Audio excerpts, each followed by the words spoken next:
is the part where, again, I would normally start by saying good afternoon and thanking you for being here, but under these circumstances, I'll just give you a minute to start your live streams or do whatever you need to do.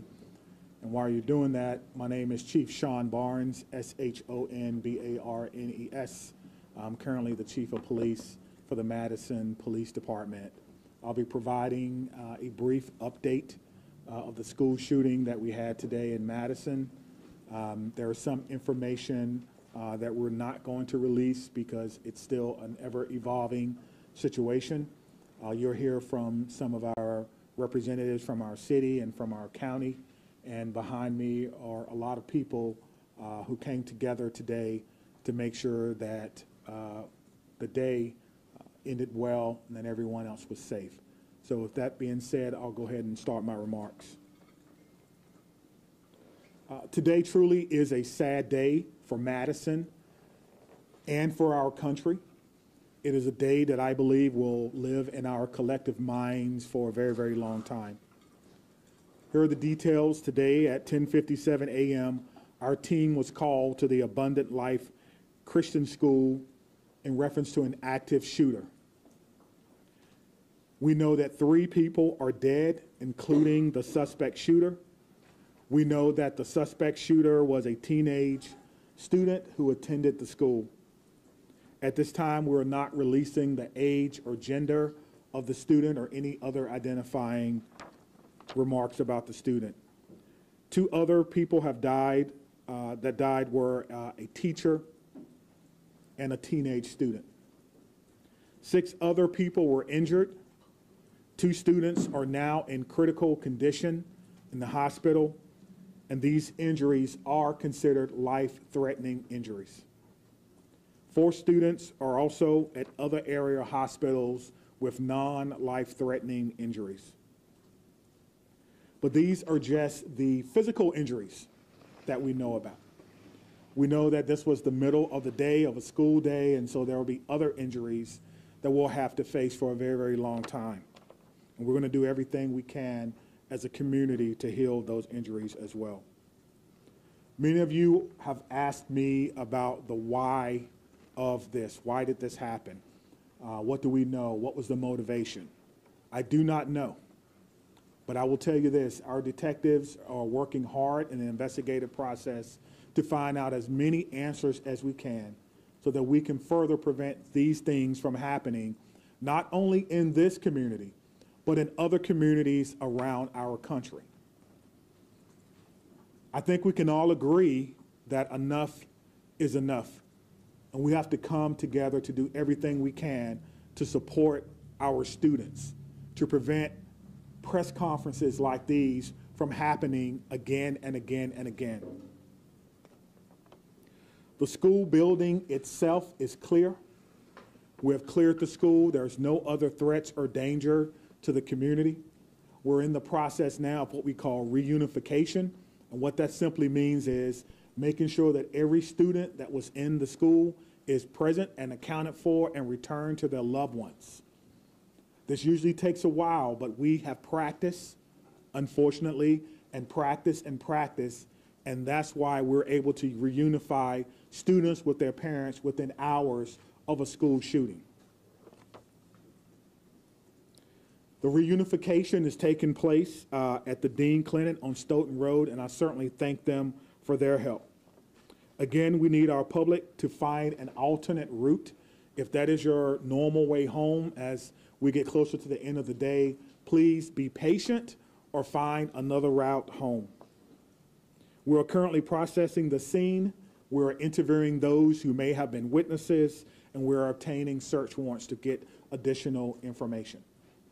And lastly, I want to just say thank you to everyone who's standing behind me, the organizations and agencies that they represent, the men and women of the Madison Police Department and Dane County Sheriff's Office who selflessly ran into a building not knowing what they were going to encounter. Many of you know this about me, but I started my professional career, if you will, as a public school teacher back in 1997. And I taught public school for 4 years. It was one of the greatest joys of my life before becoming a police officer. And I can tell you what a special place our schools are. With that being said, we owe it to our community to do everything possible to ensure that it's not only a special place, but a safe place as well. And we're going to continue to do that. So we ask for your patience as information is coming in. We will do the best that we can to bring you accurate and timely information, but we want to make sure that our public knows that we're working extremely hard on this particular incident. There are a lot of people involved, and certainly we're going to come together as a community. I'd like to bring up at this time Police Fire Chief Chris Carver. Thank you, Chief Barnes. Before I start, the only thing I can say is this is not a place that any fire chief or any one of us would ever want to be, and I can't believe I'm standing here today talking about this incident. The fire department is a part of this community, much like all of the folks standing up here with me today. Our hearts are with and our arms are around everybody impacted today and everybody within our community. With that, I won't repeat the details shared by Chief Barnes, but I will share with you the fire department activity for today. Much like Chief Barnes mentioned, at 10:57, we were also dispatched with Engine 5 and Medic 5 to the same location. Throughout the course of the incident, we responded with 5 engine companies, 4 ladder companies, 15 ambulances. I would like to take a moment and share our gratitude for our county partners throughout a multitude of EMS and fire agencies that joined us in the response today. We also had 11 off-duty chief officers that came in on this response, so it was a tremendous response from the fire department. We transported 4 patients to St. Mary's. We transported 3 patients to the University of Wisconsin hospitals. On the arrival of our crews, I can say my gratitude to our membership for what they did and their selfless actions today. It's hard for me to place into words what they ran into as well. They did that immediately, they did that selflessly, and within a course of 15 minutes from the first transport to the last transport, all the patients were on their way to the hospital. So to our membership within the Madison Fire Department and within all the emergency services, my gratitude, my recognition of the work that goes into this, the training that went into this, that again, we had hoped we would never have to put into practice. One more time on behalf of the Madison Fire Department, our hearts are with you, our arms are around you, and we will be with you throughout the duration of this. So at this point, I'll step aside, turn it over to the mayor. Thank you, Chiefs, both of you. This is an incredibly sad day for our community.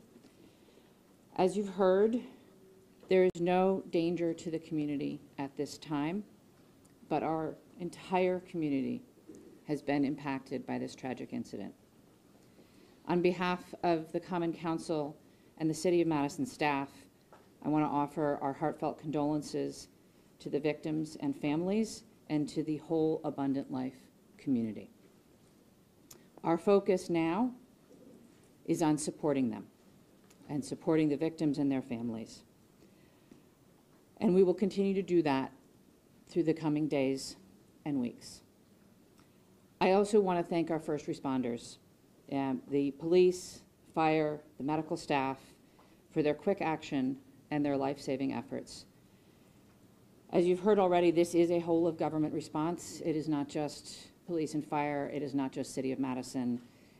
We have folks from all around the county. We have folks from multiple agencies engaged in both the initial immediate response and the ongoing support, and will be engaged for days and weeks to come. I also want to thank the White House and the governor and others in the federal government and state government for reaching out to offer their support and help. We will be drawing on resources as needed going forward. But the most important thing right now is to make sure that we are centering the victims and their families, and that we are doing whatever we can to support them and to help them heal, and to lift our entire community up through this difficult incident.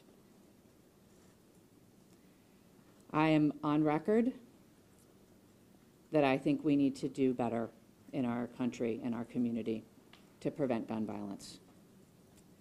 And I hoped that this day would never come in Madison.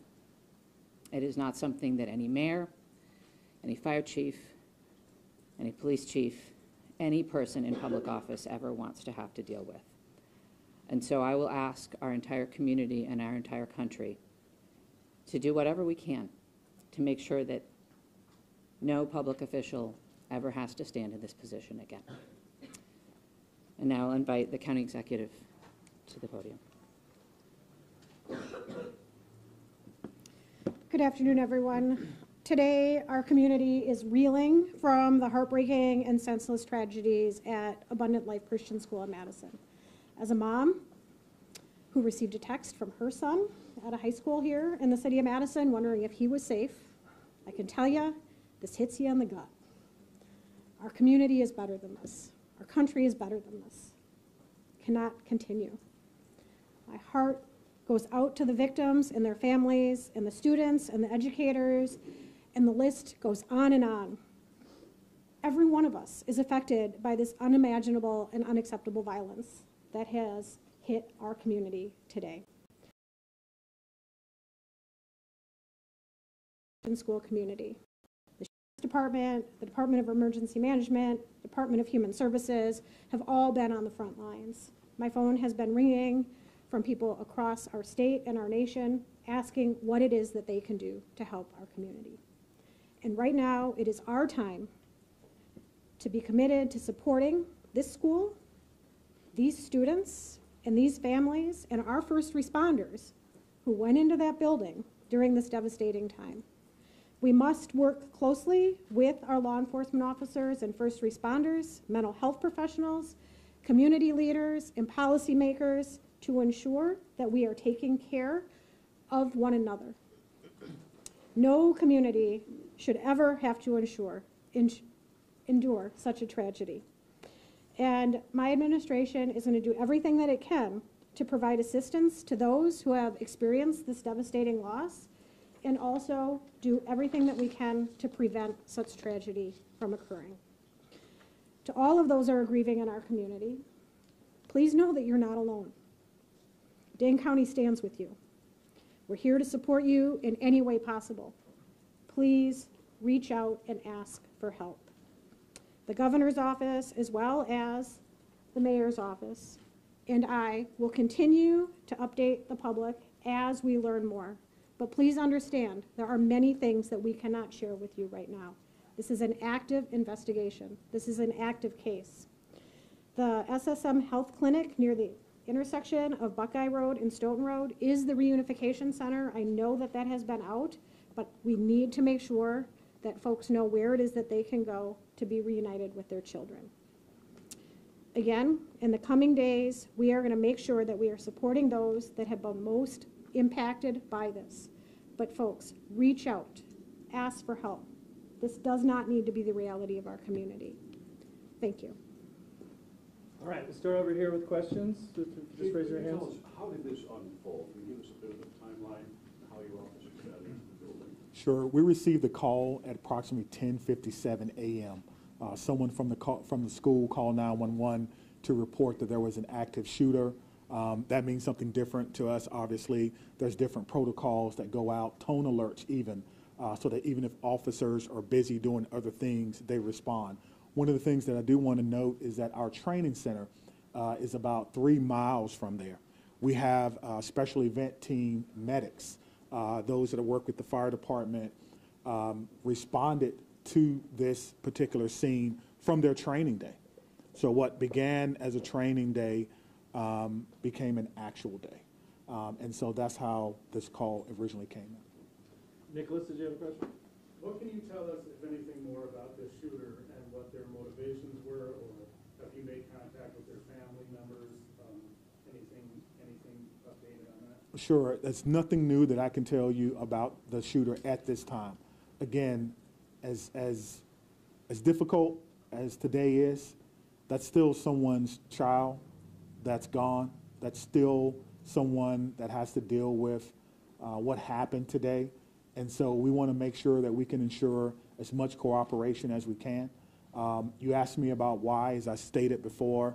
I don't know why, and I felt like if we did know why, we could stop these things from happening. But what I will tell you is, as soon as we are done with the investigation, any information that we uncover that will not compromise the safety of anyone involved or compromise the confidentiality of any of these children that are involved, we'll tell you. I just ask for your patience. All right, over there, sorry, go right ahead. Chief, what kind of gun was used today? We know it was a handgun. We know a handgun was recovered. All right, sit down right there. Was the shooting confined to one classroom, or did it spread out throughout multiple? We know it was confined to one space. I do not know if it was a classroom or a hallway. One of the things that we've gotten very good at, certainly different from in my day, is that if you do not need to be in a crime scene, you do not need to go to a crime scene. And so the crime scene and those persons who were involved, they have that crime scene locked down. I did not go or enter into that crime scene. But if you can imagine, most schools, the students go together, but they are segregated. So on each different floor, in each different group. And so there's no evidence that anyone else was injured that was not in the age group. Danielle? What can you say at this time about how school staff responded when the shooting started? I cannot speak to how the school staff responded. You know, we did have injuries, but it could have always, of course, had additional injuries. I do not know what the school's protocols are. Again, this is a private Christian school. I know that we have a very good rapport with MMSD, Madison Metropolitan Schools, public schools. So we have done trainings for them before, but I would assume that most of the teachers have the same or some similar type of training as a part of their certification. There's conflicting reports online about how many students are enrolled at the school. Can you confirm approximately how many students attend the school? I do not know how many students attend the school, but their website says that they serve about 200 families. Right in the back, White. What kind of support systems are going to be made available to people who are affected by the incident? That's a good question. As you heard from our mayor and our county exec, we have services within our government that will be made available to them. I have a lot of confidence that they're going to follow through on that, and we'll make sure that that persons who need to. Do you guys want to speak to that? So, Dane County Human Services, as well as the Red Cross and other consolidated agencies, are already on scene. And we will continue to be on scene, and those resources will be bolstered. Again, please reach out. You are not alone. We are going to navigate this together, and there are people who are affected by this trauma who are not in the reunification center or at the school. We need folks to be reaching out because we do have resources available. Did you know if Abundant Christian Life School, did they have a school resource officer employed? It's not my knowledge that they had a school resource officer, that if they did, it would be a police officer, and I know where they all are, and they're not in the schools right now. 15 in the back there. So in terms of witnesses that you mentioned about investigation, what is that looking like, and how many Sure. witnesses are you guys speaking of? Sure. So the detectives will talk to anyone who may have seen this particular event unfold, anyone that may have been unfortunate to hear something. They will be talking to them. It's my understanding that that's in process now, and everyone is cooperating fully. That will give us an idea of not only what unfolded, but it could answer the question to motivation, because again, the students who unfortunately had to witness this. But that's not something that we want to rush. We're not going to interrogate students. We're going to give them an opportunity to come in and speak to what they may have saw when they feel ready, which is why some of these questions can't be answered right now. All right, Spectrum Road.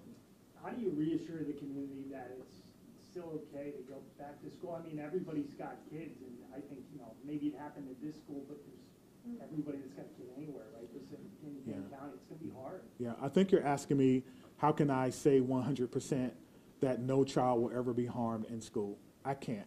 No police chief can. But all I can tell you is that we have systems in place so that if something happens, we can respond like we did today. I can tell you that our mayor and our county exec has committed resources to not only public health, but also mental health.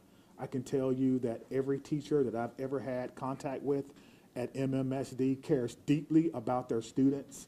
Every staff member, I talk to staff members all the time, who tell me things that are going on in the schools and want to do whatever they can, even if it's under anonymity, to let me know that they want to have a safe school. So my reassurance to the public is that if you see something, say something. If you know someone who may be going through a difficult time, please reach out to someone. And I think what I can do is make sure that our police department is transparent and open and honest and inviting for people to call and give information. I think MMSD does an excellent job of that, and the same thing can be said for any other private school. If you want to give information or you need someone to talk to, I can promise you we'll have someone there to get that information. All right, Ben? Understanding that this is a private school you may not be as familiar with, what can you tell us about some of the physical measures that are in place at this school, whether it's metal detectors, secure entryway, cameras, et cetera? Yeah, that's a good question. I've never been in this school, unfortunately. I'm not aware that there were metal detectors in the school. That's something that we can certainly look at. Most schools have some form of surveillance or public space cameras, but that will be, of course, part of the investigation process. Scott? Chief, can you clarify, you said 7 were injured, but 6 were hospitalized. Does that mean one's been treated at least? And secondly, is the shooter's family cooperating with the investigation? Yeah, so that's 2 questions, but let me try to handle the first one. So I'm trying to go back to my notes. So we do know that 1 person was pronounced at the scene, and so that may be the 7th person. But we can get you all that information just when we're done. I'll have my PIO give that to you so you can report it accurately. And what was your second question? Is the shooter's family cooperating? At this time, yes. So you have made contact with the shooter's family? We have. And what were the steps to do that? It's through the investigative process. Okay. Lauren? Is the shooter's home being searched? We've got some information that that is ongoing. Yes, obviously, once we have identified, we have initiated a search, but we think that search is either ongoing now or that search may be concluded. Of course, it's about safety. That's the first thing, making sure that people are safe, and then we'll go from there. This has been, this has been an amazing day for everyone. And so if you have someone who is deceased, who may have been a shooter, you want to make sure that their family is okay. You don't know. And so that is what we're doing right now. It is about the safety of everyone. This is going to be a long day for the Madison Police Department. We just want some of your patience. Are you aware, had the school had any prior threats? And then just, jumping off of that, do you know if the shooter had any prior contact with law enforcement? We do not know that the shooter had any prior contact with law enforcement, but I did do a check of the school. There were some calls, but they were like 911 hang-ups, things of that nature. There was nothing that suggested that the school was a place that violence would occur. Chief, I know that you mentioned that the shooter died of a self-inflicted gun wound. Did that happen before officers arrived at the school or when the shooter saw officers coming into the school? Yeah, so let me say that the cause and manner in which the shooter died will be determined by the inmate. But what I can tell you is the shooter was dead upon our arrival, police department arrival, and no officers fired their weapons. Okay? Lucas? What are these search warrants you're executing? Are they at the residence on like a device the shooter had? What do you, I'm sorry. The extent of the search warrants. Yeah, so the extent of the search warrant is to be able to go in a place that we don't have permission to be in and make sure that everyone is okay. And then if there's any evidence that we think we need to collect, we could only do that with the use of a search warrant. And so, again, we have to determine if there is evidence that we will need. Everyone wants to know what led up to this. Are there any additional threats to public safety? Is this person or was this person by themselves? There are a lot of questions that we want to answer, but we have to answer the safety questions first, and then we'll move on to some of the more investigatory questions. Are you in possession of any of the shooter's devices? I am not, no. I'm wondering about metal detectors. You mentioned in the first meeting that you were not a fan, and that this school probably doesn't have them. And do you know other schools that do? Do you think that that's something we should start talking about, metal detectors in schools? I guess the question is, would you want your child to go to a school with or without metal detectors? I can't answer that. I can't. Right now, in a school Yeah, without them. yeah, absolutely. So the idea is to create the safest environment that we can without metal detectors. That is my answer. Chief, this was a shooting at a Christian school right before the Christmas holiday. Can you address the impact of that? And is the Christmas holiday at all, in your belief, related to as a motivation for the shooting? Yeah, so to the question of motivation, we don't know why, but to the question of so close to Christmas, we have a lot of people going to be impacted. If it's a Christian school, then obviously our holidays, our Christian holidays are very important to the students, very important. It's a time for family. Students probably getting ready to go out on break, and now the break will be a little less about celebrating Christmas than more about celebrating perhaps friends and loved ones and staff members who perhaps lost their life. That's why I'm asking everyone to, of course, keep Abundant Life Christian School in your thoughts and in your prayers, and we'll get a couple more, okay? Okay, real quick, Phoebe.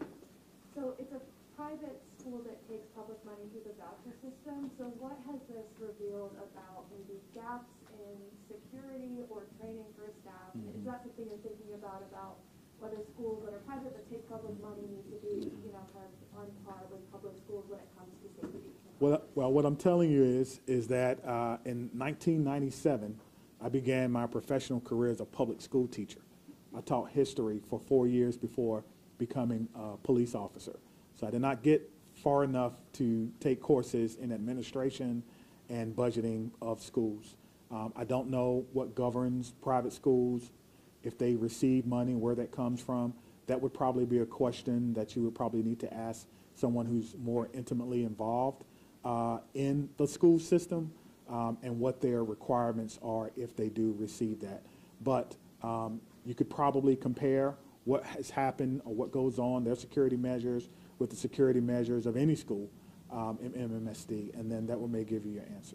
That's one very quick follow-up.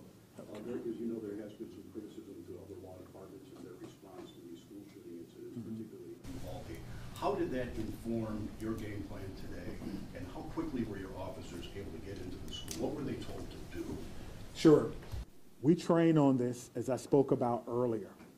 When officers arrive on the scene, they immediately go in, which we did in this case, stop the threat, stop the killing, find the killer.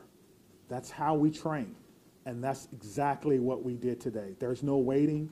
There's no coordination of who's in charge. Everyone knows exactly what to do. I spoke about this earlier. We train on this constantly. Our commanders, including the fire chief and I, was in a commander's training less than 2 weeks ago, going over this exact same scenario for another fictional location. And so all of that came into play today, and our officers performed extremely well based on their training and based on the expectations that they know exactly what to do. Stop the threat, stop the killing, find the threat. All right, I promise for the follow-up. Can we just do one more? Wait, hold on, right here. Thank you, all. Yeah.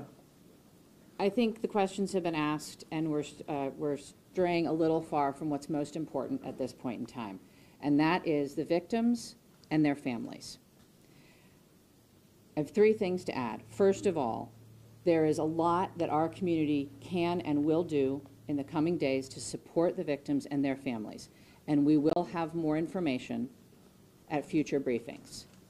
If anyone, and I would urge you all to include this in your stories, if anyone needs mental health support as a result of this incident and the coverage of it, I encourage them to reach out to 988 by phone or text and to get the mental health support that they need.